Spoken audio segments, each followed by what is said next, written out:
Now we'll discuss Python files. That is rather how to operate a file using a Python. We are going to have a demonstration with a text file format.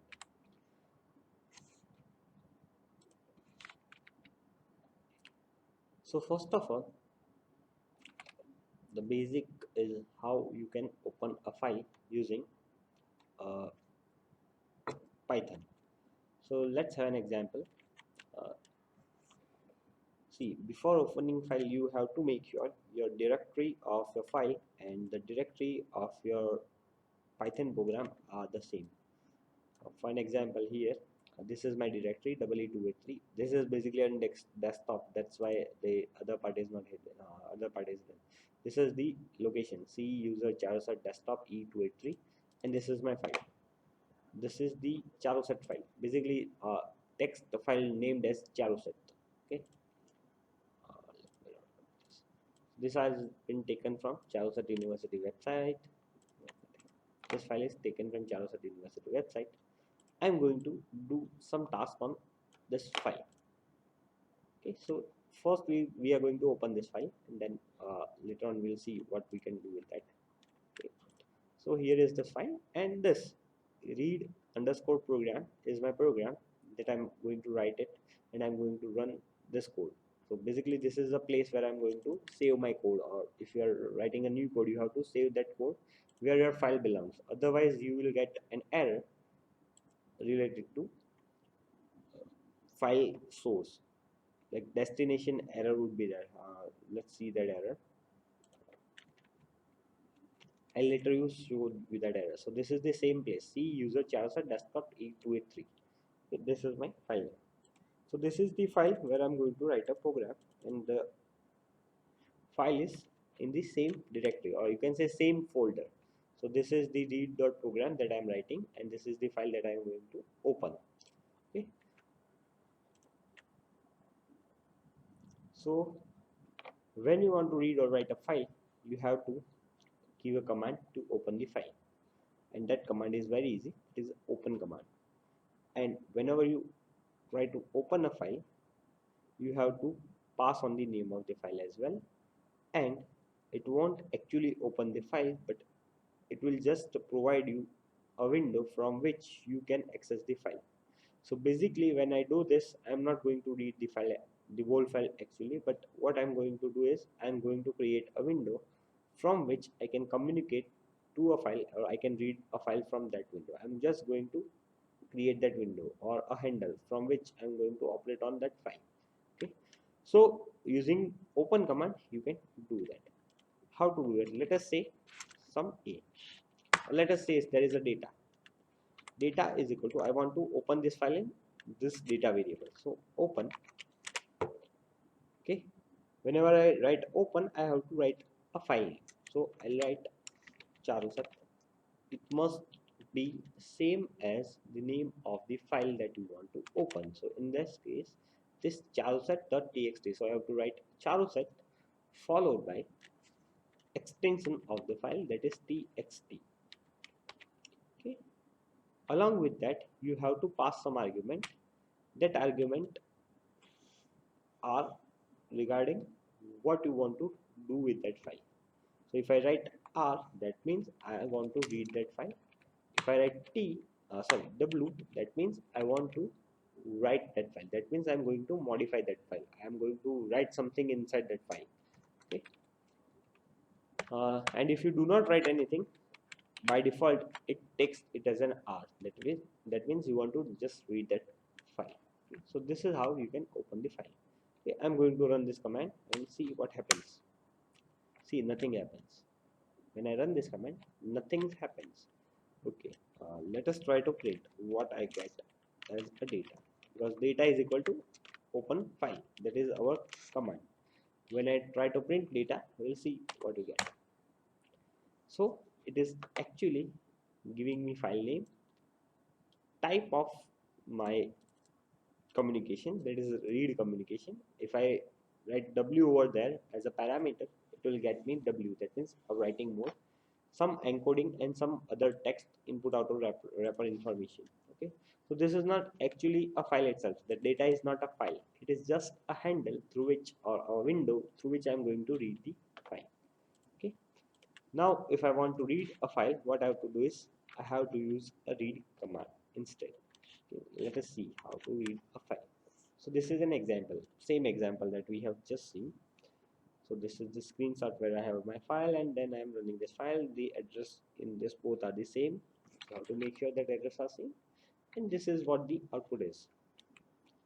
Now I want to read a file, so you have to use a read command. This is a read command, very simple command. What you have to do is you have to read it. Let us read it in B or some A. A is a variable. I am reading that file over in A. What I'll write is A is equal to data, where we have opened this file. This is the window, so I have to specify the window from where the file is opened. So this is the window dot I want to read dot read. Okay, so this command will read my file. Okay, still I am not printing it, that's why I do not get anything on the screen. Now let us print that thing. Print A. Now A is actually the content of the file. Now why? Because I have just read that file over here and I'm assigning that to A. So this A contains my whole file. Okay, let us print that. So now you can see here something is printed here. Okay, now let's take a look at what was inside the file. So here you can see Charato University of Science and Technology. So see, this is the same thing that inside the file. At the end you will get some some information regarding educational campus China. So these 4 paragraphs are being read by the program. It is stored right now in A, and I am printing that A. That's why I'll get this file. Now you can do various tasks on this file. The A here, A is a string type, and I can use various string methods on this variable and do formatting of the text if needed. Okay, so this is how you open a file and you read a file. Now suppose you want to count number of lines or number of characters. You want to count number of characters at the file. What you should do? So instead of printing A directly, I'll find length of A. The length of A, that means this A is string right now. So what I will get is each of this character is counted as one. So this is 0, 1, 2, 3, not 0, 1, 2, 3, 4, 5, so and so forth up to the last character. It will be count and give me the output, like how long the file is. So I'll get length of A, and then I'm going to print length.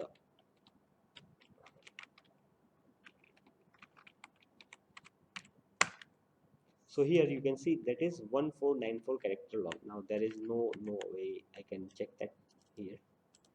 There is no way in market I can check that, but I can check that in Word. Let us check that. Even Word will give you just, it will just give us a word count and not actual character count. A character count is not possible with this word.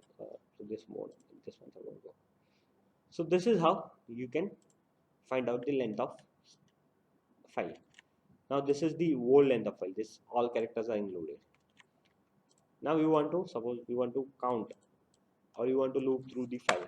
Is it possible? Yes, it is possible using the for I in data. When I write for I in data, what it will do is actually it will go line by line, and I can count line. Count equal to count plus 1. For each line I update my count number of line are count. Okay, and I have to declare the count initially. See, I'm going to run this command, and you can see there are 7 lines. Let us check that whether that was a 7 line or not in the program. So here you can see this is the first line, this is the second line, this is the second line. Why this is the second line? Because I have a hidden character that represent the paragraph. So whenever I press enter, this is considered as one line. Now these are two lines. So I have initially that line over there. So right now it is showing me 7. This first line, second line, third line, fourth line, fifth line, sixth line, and seventh line. Now if you look at this, like this is first, second, and third, you are wrong. This is count as one line. This is my second line. So whenever there is a paragraph, it will be considered as one line. Let's add some line over there and add one more extra line. I'll save that file, close this file, and I'll run this code again. Now you can see there are 9 lines. Why? Because I have just modified this file. I have 1, 2, 3. This is 4. This is there is a paragraph. That's why 5, 6, 7, 8, and 9. There are total 9 lines. Now let me remove this. So this is how you can find number of lines. Even you can directly print each line individually. If I write print type, actually I'll print line. Okay, line by line I'm printing this, line by line printing. Okay, so though data is not actually file, but whenever you use a for loop on that data, on that window, what it will do is for each line in the window is the command. So it will go through all the lines. So this is the example. If you want to read a line, even read a line is possible using you can read a single line. fn.read line is the command, but it will always read a first line. And now using this for loop, you can count number of lines in the program. Now this is the actual meaning of this for loop. For each line in the file represented by the file handle, add 1 to the count variable. Okay, so this is literally the meaning. Whenever you write I in fn, each line is assigned as an I. Each line is assigned as an I. So first line, the ith value, the value of I is actually first line. Okay, so that's how you can print that line. Now next part is, this is the actual file example that I have just showed you. Number of lines, count, everything. Now you can even use a different string method on this file. For example, I can search through a file using a string find method. This is the method. Using string find method, I can find some character inside the file. Let us try this. What I'm going to do is I'm going to open the charuset file and I'm going to search for this character charuset. Charuset string inside it. Okay, here what I'm going to do is I'm going to search out a charuset inside here, like which line contains the charuset. I want to print that line only. So for an example, here there is a charuset. There is it, there is it, there? No, I cannot see that. This line would be printed because there is charuset. Even this line, this line has a charuset. So line 1 and line 7 would be printed, and the other lines which do not have a charuset, there is no charuset in between these two lines, so it won't be printed. Let us see that command, how to write that command. So first of all, to write this command, I have to open this file. Now the task given to me is I have to search inside the line. I have to search inside the line. If a charuset string is present inside the whole line, what does I mean is, let me show you.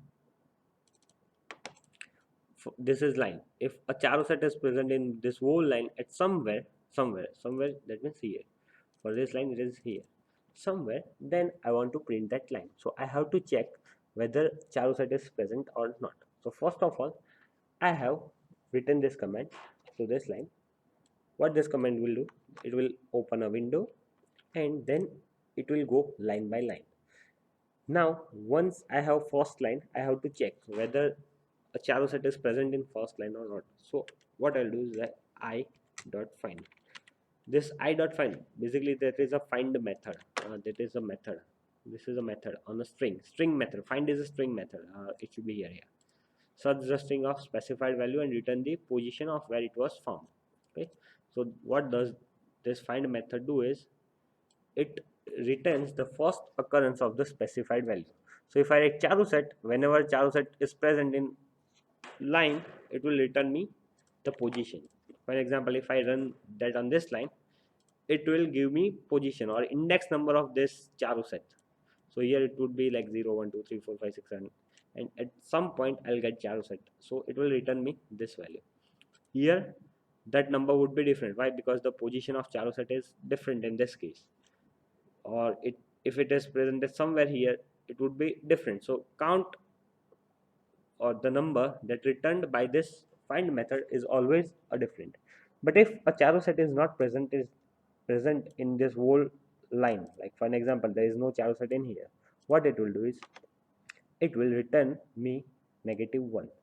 So what I have to check is whether it returns some value or not.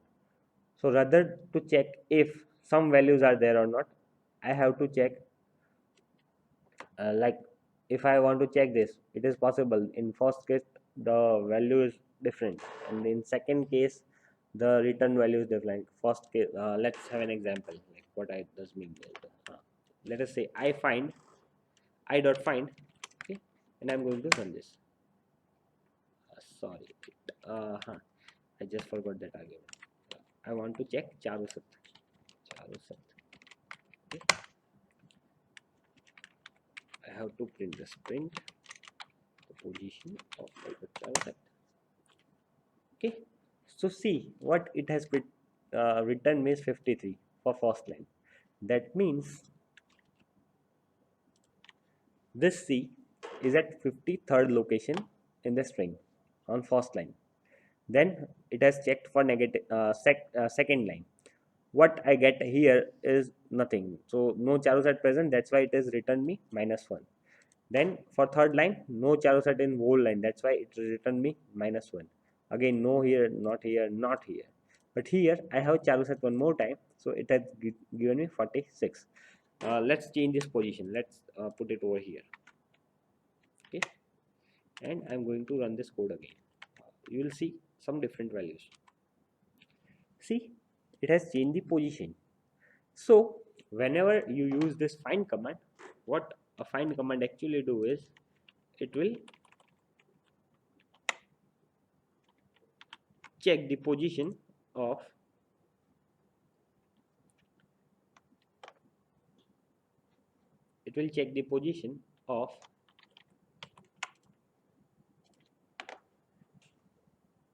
this string presented inside your brackets or your argument. It will check where the argument is present inside the string.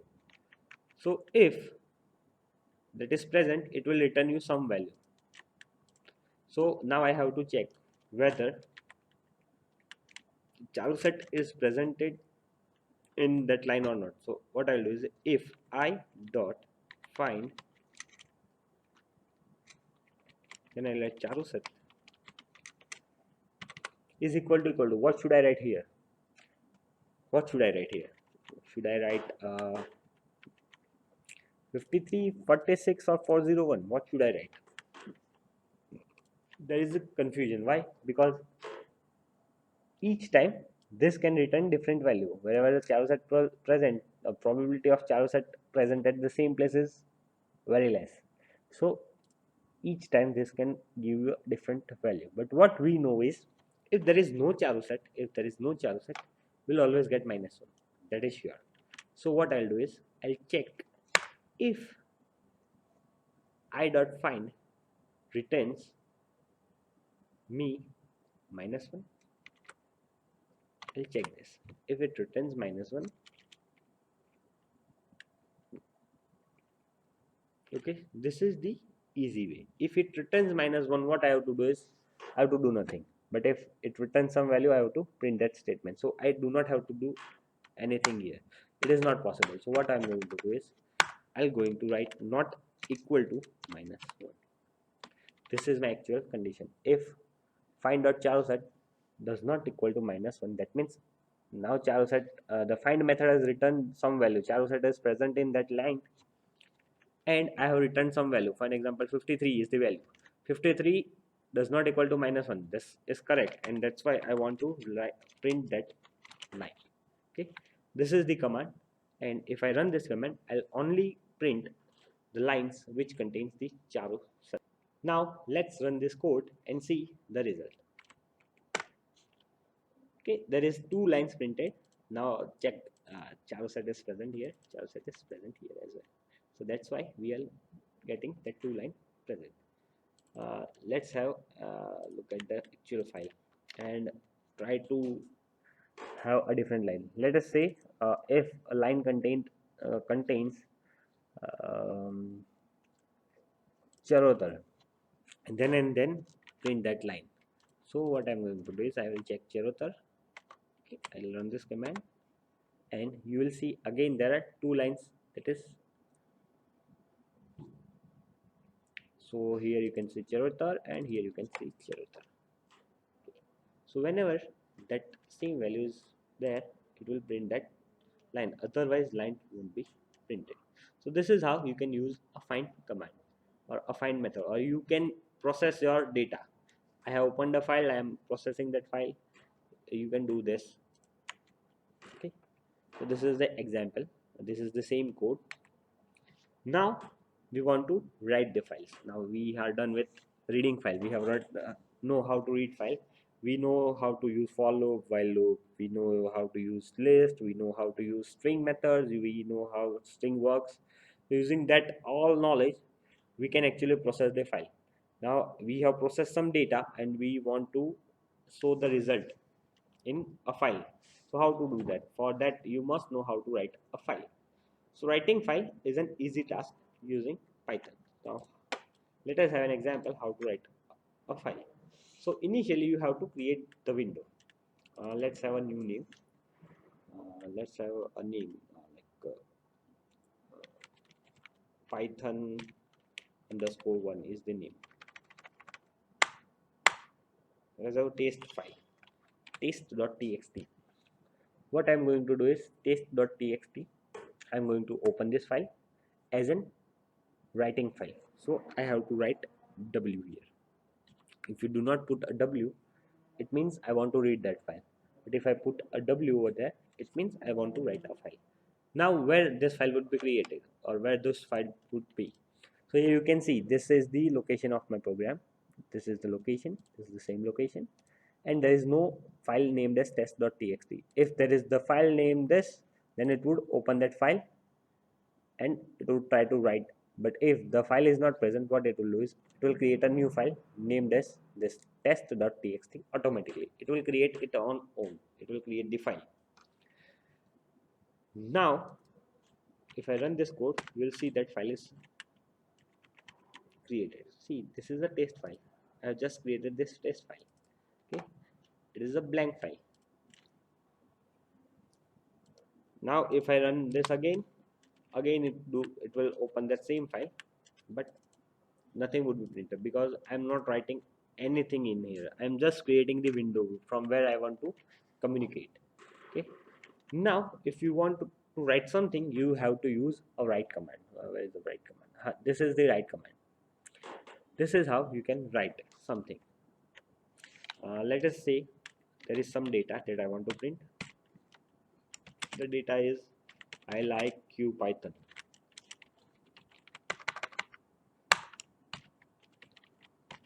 See, this is an example data. I like you Python. Now I want to write this inside that text file that I have created. So what I have to do is I have to write data dot write,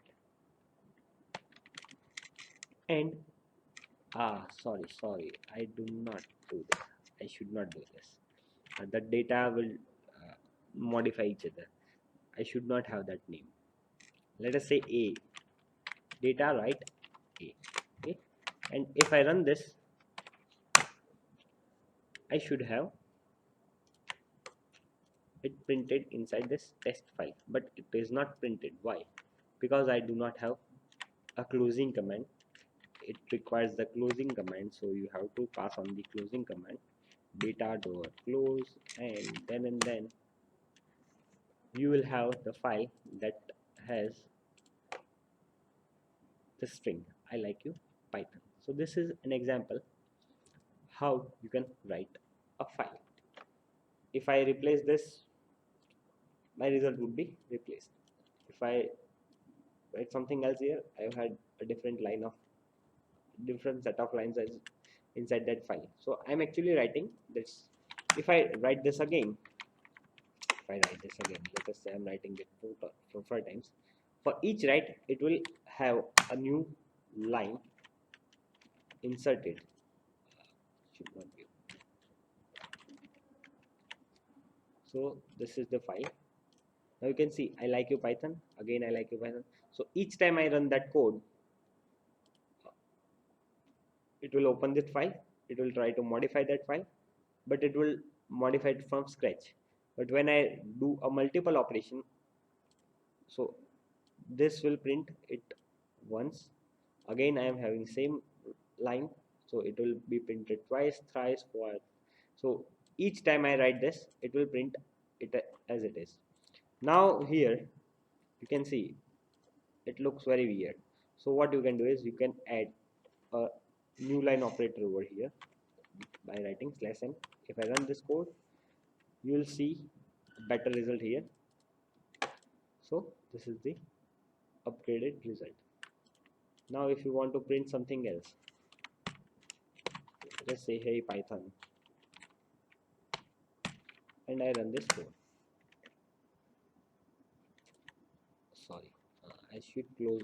Whenever you try to run this kind of file, make sure you close the file initially, then Python will be able to operate on that file. Now you can see I like you Python, I like it, and then hey Python. So this is how you can write a file. So this is how you write a file. This is an example, and now we want an example, a detailed example. So we'll see that in next video.